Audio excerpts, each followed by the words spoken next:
Nalakas kumain, no?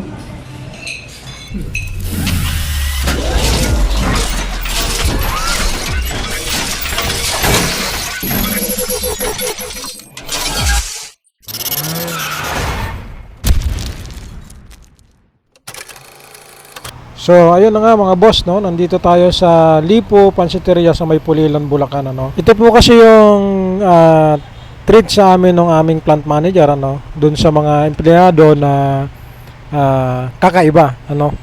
So exotic ng mga empleyado. So joke lang po 'yon.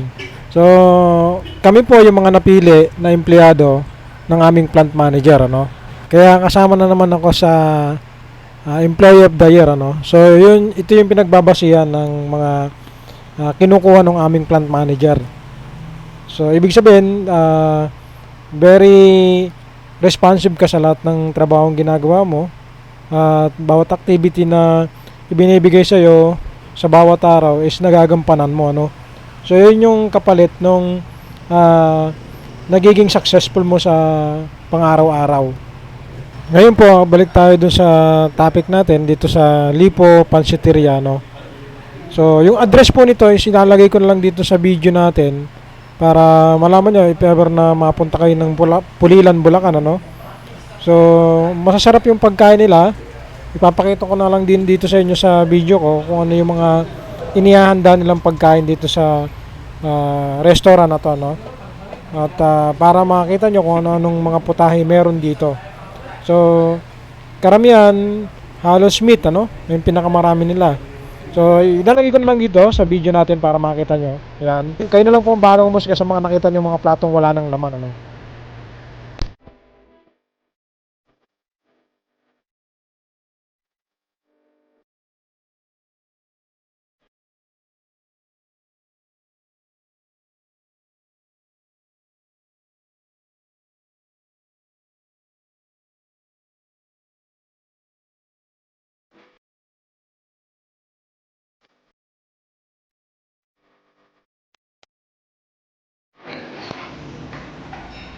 Siguro pagbalik, may gano'n na rin sumayaw, no? Practice lang tayo practice na tayo. Kaya, kaya kasi. Si Paldo yung magaling na. Nalakas kumain, no? Wow! Wow! Sinabalat ang malakas kumain. Yung malakas kumain, ayun! Ayun, no? Kapal mo!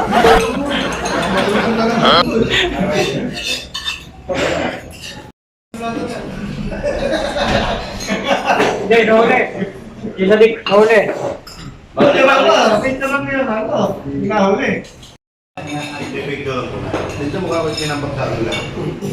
Ayaw ko. Ayan mga boss, so, pipicturean niya na siya po yung pinakalas na natira sa hapagkainan.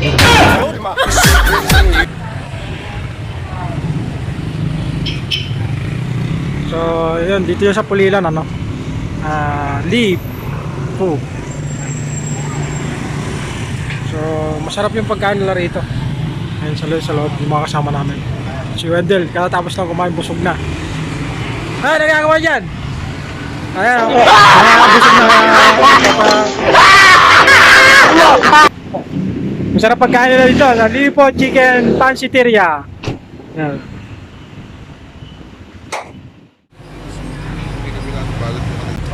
So ayun, dito kami kumain sa Lipo Pansiteria. Dito yan sa May Pulilan, ano, Pulilan, Bulacan. So sarap yung pagkain nila. Masyal kayo pagka... Dito. So ayan, yan yung mga kasama namin, no. Ayan.